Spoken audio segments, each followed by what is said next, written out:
On se retrouve aujourd'hui pour l'épisode 7 de notre série Parlons Jeux, mais aujourd'hui, on va faire les choses différemment.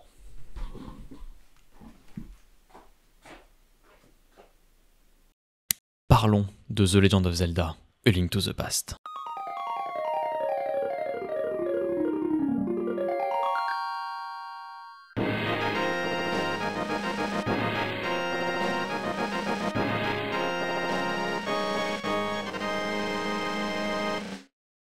The Legend of Zelda A Link to the Past, jeu sorti sur la Super NES le 21 novembre 1991 au Japon et le 24 septembre 1992 en Europe. C'est un jeu que j'ai fini le 25 mai 2022 en 17 heures de jeu, sachant qu'il faut en moyenne 15 heures de jeu pour finir l'histoire, d'après How Long to Beat. Que dire sur ce jeu? Ce jeu se voulait comme étant un retour aux sources pour la série des Zelda, c'est un retour aux sources pour le premier jeu, sauf que le mot retour aux sources, c'est un petit peu quelque chose qu'on entend à tort et à travers aujourd'hui. Un retour aux sources en 2023, c'est un Forza Motorsport complètement buggé.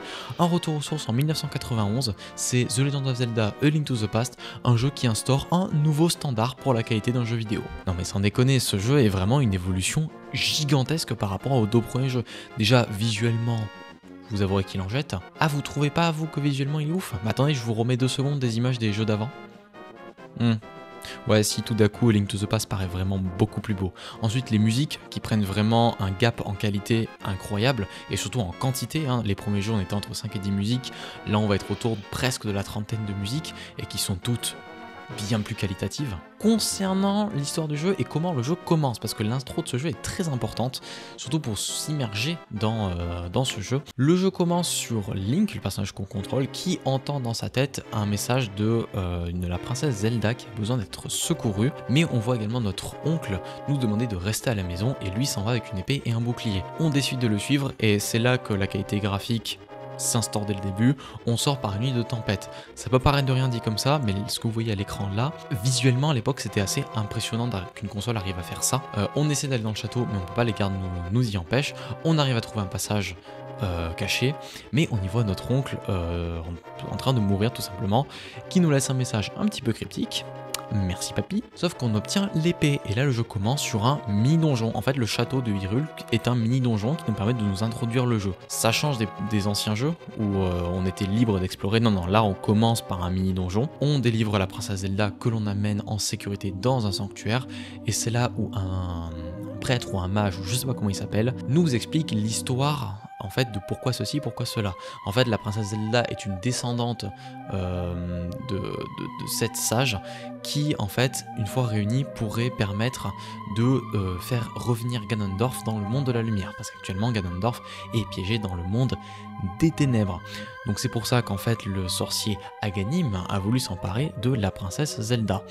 Donc du coup c'est là que débute notre quête où on doit en fait vaincre Aghanim pour éviter cette résurrection entre gros guillemets de Ganondorf dans le monde de la lumière. Mais pour vaincre Aghanim, vu qu'il s'est réfugié dans le palais, il nous faut la Master Sword. Et pour récupérer la Master Sword, on doit récupérer 3 médaillons qui sont répartis sur la carte du monde. Et attention, énorme nouveauté, maintenant nous avons une carte. Ça peut paraître bête dit comme ça, mais quand j'ai vu ça la première fois, quand j'ai joué au jeu, j'étais ultra content. Une vraie map qui m'indique où je dois aller. Je demande pas à ce que la map soit très détaillée, mais déjà le simple fait de savoir où il faut aller, je peux vous jurer que pour moi ça a été un gap gigantesque et je savais que j'allais aimer ce jeu. Alors oui, dans les anciens jeux ils étaient beaucoup plus prenants pour l'exploration, essayer de trouver où on devait aller, mais comme j'ai vu dans la vidéo de quelqu'un, ce qui peut faire le fun de quelqu'un peut faire la torture de quelqu'un d'autre, et c'est exactement mon cas à moi. Il y en a beaucoup qui avaient apprécié le côté exploration des premiers jeux Zelda, je vous avouerai que moi pas tant que ça, et pour le coup je préfère pleinement ce qu'ils ont fait pour A Link to the Past, c'est-à-dire vous donner une carte en sachant où il faut aller. Moi vraiment c'est ma carte, mais je ne demande pas forcément comment il faut y aller. Non, ça après il faut explorer tout ça. Mais où il faut y aller, déjà pour moi c'est un gap gigantesque. Et c'est ainsi que débute notre aventure du coup avec les 3 premiers donjons. Et une fois qu'on a réuni les 3 premiers médaillons, on peut aller récupérer la Master Sword dans les bois perdus. Et alors, déjà l'ambiance. Oh c'est magnifique, j'adore ça. Mais vraiment, l'ambiance dans cette forêt, je la trouve juste incroyable et vraiment quand j'ai vu ça, ça m'a donné un vent de fraîcheur et j'étais genre beaucoup trop content. Une fois qu'on a récupéré la Master Sword, on peut retourner au château pour essayer de péter la gueule à Aghanim, sauf que dès qu'on pète la gueule à Aghanim, il nous envoie dans le monde des ténèbres. Super. Et attention, petite particularité, dans le monde des ténèbres, techniquement on y a déjà fait un tour un petit peu auparavant dans le jeu, avant d'atteindre le 3e médaillon. Sauf qu'on était transformé en lapin. En fait, quand on arrive dans le monde des ténèbres, on est transformé, entre énormes guillemets, dans une créature qui pourrait représenter notre subconscient ou notre alter ego ou autre.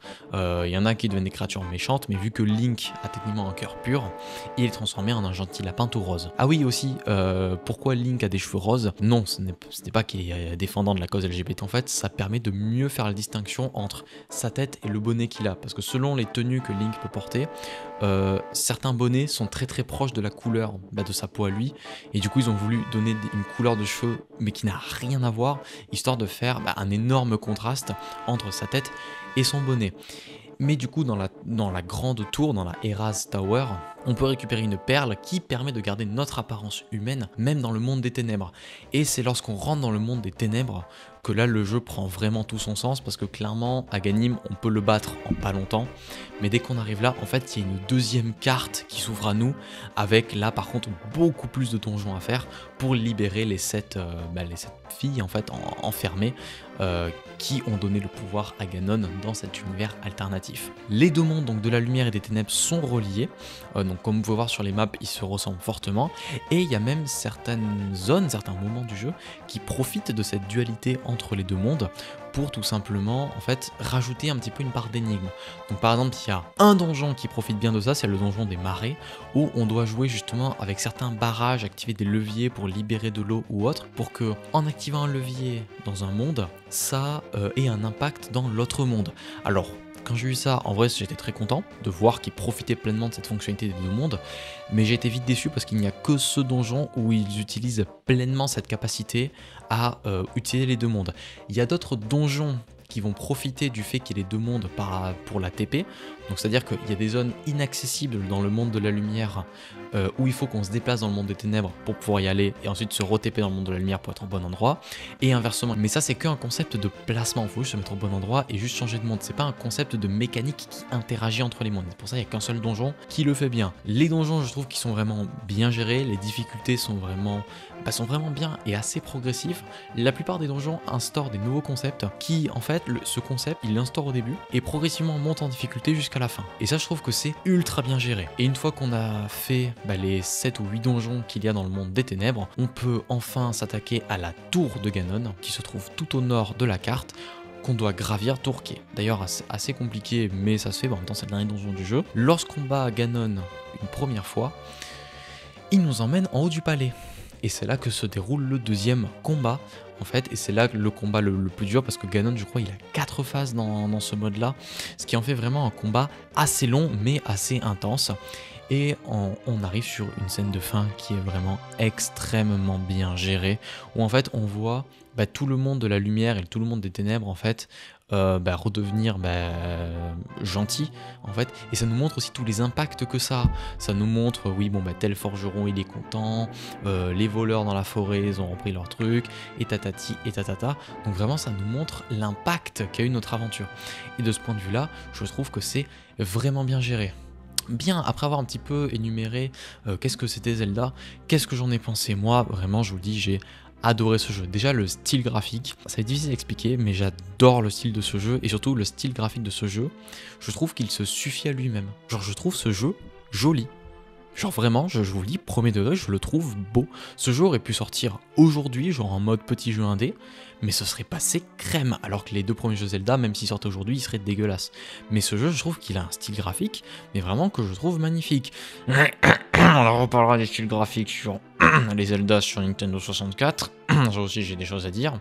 Mais vraiment, non, dans ce jeu, niveau graphique, j'adore le fait aussi qu'ils utilisent différents layers pour certains endroits, que ce soit la pluie en introduction, que ce soit dans la forêt avec justement les ombrages à cause des feuillages.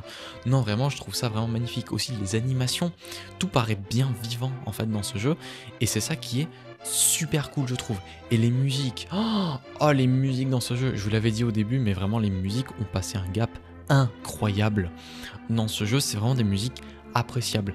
Et je vais dire la même chose que les premiers Super Mario World.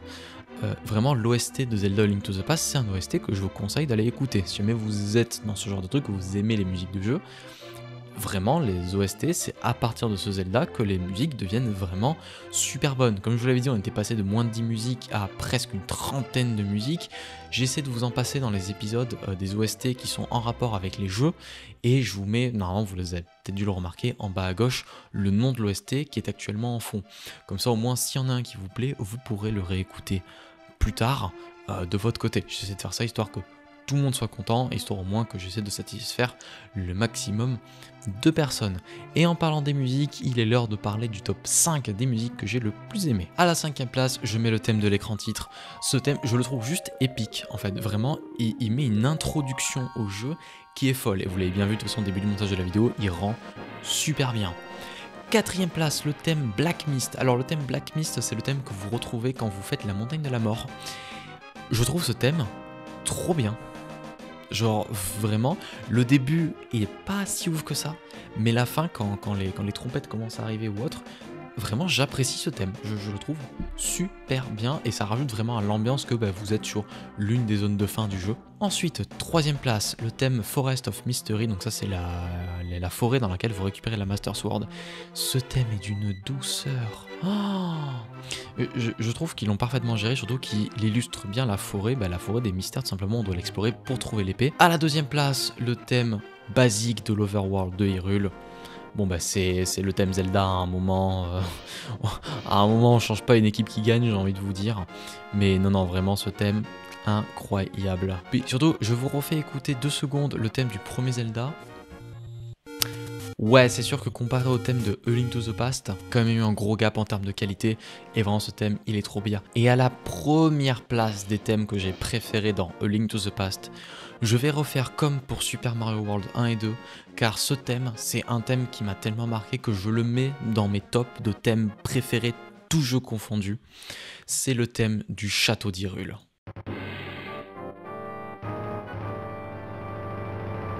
Ce thème est juste trop bien. Et je pense que dans Super Mario World 2, mon thème préféré c'était le thème de fin du combat du boss contre Baby Bowser. Contre Bowser Junior plutôt, que je trouvais vraiment le thème fou. Mais le thème du château d'Hyrule, je l'associerais plus à mon thème préféré de Super Mario World 1, qui est le thème des Subcastles, c'est-à-dire un thème qui est extrêmement travaillé. Vous avez un début qui est très fanfare, très militaire, donc là c'est bien pour vous montrer que c'est tout simplement en fait un château à habiter, et c'est un thème que vous entendez quand vous entrez dans le château, et c'est généralement en tant que donjon, donc c'est souvent un endroit qui fait peur, mais le refrain de ce thème...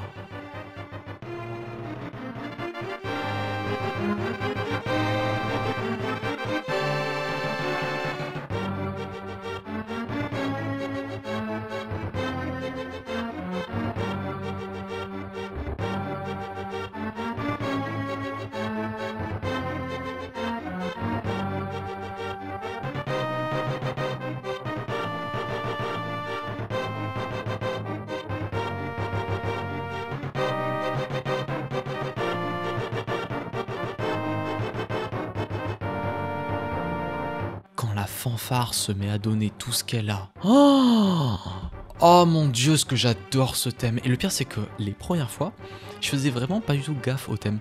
C'est juste à un moment, je me suis posé, j'ai fait putain, en vrai, la musique est pas trop mal. Et des fois, je vous jure, quand je joue au jeu, des fois, je m'arrêtais juste pour écouter la musique, surtout au meilleur passage. Ce thème, je le trouve juste magique. Et je trouve que les devs ont vraiment fait une musique incroyable. Et cette musique, je vous avais dit dans l'épisode de Super Mario World 2 que je m'écoutais un remix, enfin pas un remix, plutôt une cover du thème de Bowser Junior quand il est gigantesque, d'un mec qui l'avait fait en métal. Cette musique, parfois je me l'écoute, parfois je me l'écoute en version remixée, remasterisée, théâtrale, orchestrale, épique, tout ce que vous voulez. Mais souvent, je reviens au thème originel. juste le thème de la SNES, la musique de base. Parce que ce thème, je trouve que t'as beau le remixer, l'améliorer, faire tout ce que tu veux avec, il sera magnifique, je dis pas le contraire. Mais le thème originel aura toujours cette petite pépite qui le rend incroyable. Et c'est en ça que j'adore ce thème, c'est que au moment où j'ai réalisé que parfois je préférais écouter le thème d'origine plutôt que des versions mises au goût du jour, et oui ça fait 5 minutes que je parle de ce thème, je sais, je m'excuse, mais vraiment je l'adore, comme je l'ai dit, moi les musiques dans les jeux c'est quelque chose qui me tient vraiment à cœur. Maintenant, il est l'heure du classement de ce jeu, et où c'est que je vais mettre ce jeu dans mon classement personnel? Je vous avoue que c'est très dur, parce que pour moi, j'aurais envie de le mettre à la première place. À la place du coup de Super Mario World 2. Mais le truc c'est que quand j'y repense, il y avait quand même des passages où j'ai un peu galéré sur A Link to the Past. Il y avait quand même des passages que j'ai pas trouvé ouf. Disons que Super Mario World 2 c'est une excellente moyenne. C'est-à-dire que le jeu est bon sur plein d'aspects. Mais A Link to the Past, on va dire qu'il est pas ouf sur certains points, mais excellent sur d'autres points. Vraiment il crève le plafond. Et c'est pour ça que je sais pas où le mettre. Mais je pense que quand même je vais le mettre à la première place parce que il a réussi 2 exploits pour moi. Premièrement, un gap technique et une évolution par rapport au jeu d'avant qui est juste incroyable. Oui, les jeux Mario ont eu droit à des évolutions, mais c'était seulement des évolutions visuelles et sonores. Dans le gameplay, ça restait globalement la même chose. Là où A Link to the Past, il est une évolution visuelle, sonore, dans le gameplay, dans la mise en scène. Ça aussi, la mise en scène de ce jeu, l'histoire qui est bien travaillée et qui pose débat sur qu'est-ce que c'est qu'un jeu Zelda. Parce que ce jeu, qu'on se le dise, c'est peut-être le jeu de la série qui est le plus fondateur de tous. À la limite, on mettrait peut-être Ocarina of Time dans un jeu fondateur en tant que jeu 3D, mais pour les jeux 2D Zelda, tous les jeux 2D Zelda qui s'en suivent, basiquement c'est juste des inspirations de A Link to the Past. Vraiment ce jeu est un jeu fondateur. Donc je pense que juste de ce point de vue là, et aussi très important, c'est le premier jeu de ma série dans l'ordre chronologique par rapport à leur vieillesse qui a eu un gros impact positif sur moi. C'est le premier jeu où je me suis dit ah ouais, ce jeu est bien. Donc je pense que juste pour ça, il va prendre la première place de mon classement personnel.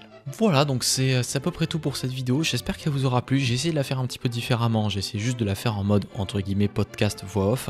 J'ai pas voulu me filmer, tout simplement parce qu'en fait, je trouve ce jeu tellement bien. Pour ça, j'ai voulu me forcer, en fait, à vous montrer que des images du jeu. Quand je fais les épisodes normaux où je me filme en face caméra, disons que, vous avez pu le remarquer, 90% du temps, c'est juste ma tête. C'est-à-dire que je mets rarement des passages de jeu. Là, vu que ce jeu est vraiment bien, j'ai envie de lui rendre, entre guillemets, hommage. J'ai fait exprès de ne pas me filmer avec ma tête, tout simplement, en fait, pour me forcer au montage à mettre que des images du jeu. Comme ça, vous voyez bien qu'est-ce que c'est que ce jeu, et aussi pour vous montrer un petit peu pourquoi est-ce que je l'ai apprécié à l'époque. Donc n'hésitez pas à dire si ça vous plaît. Là je l'ai fait, le problème c'est que je n'ai pas refait le jeu, donc toutes les images de gameplay que vous avez vues c'était des images tirées de YouTube. Mais je pense qu'à l'avenir, quand j'arriverai surtout sur des jeux qui m'ont, pareil, sur des jeux qui m'ont vraiment bien marqué, alors surtout en bien surtout, et des jeux que j'aurais fait, que j'aurais enregistré, j'essaierai de faire un petit peu plus ce format là, vu que visuellement il est plus intéressant à faire. Mais n'hésitez pas à me dire ce que vous en pensez. Est-ce que vous préférez comme ça avec plein d'images du jeu, enfin du coup avec 100% d'images du jeu, ou alors est-ce que vous préférez que ce soit moi en face caméra avec de temps en temps des vidéos. Mais je vous rassure, même si je le continue en face caméra, plus le temps passera et plus j'arriverai sur des jeux que du coup j'aurais commencé à enregistrer, vu que là quasiment les 50 premiers jeux j'avais pas record, donc forcément j'utilise que des images d'internet. Mais plus le temps passera, plus j'arriverai sur des jeux que moi j'aurais enregistré, donc je mettrai plus facilement des vidéos gameplay du jeu, histoire que ça dynamise quand même pas mal les vidéos. Voilà, bon si jamais cette vidéo vous a plu, n'hésitez pas à le dire en commentaire, à vous abonner, à liker, à partager, ça fait toujours plaisir. Et moi je vous dis à une prochaine. Allez, salut!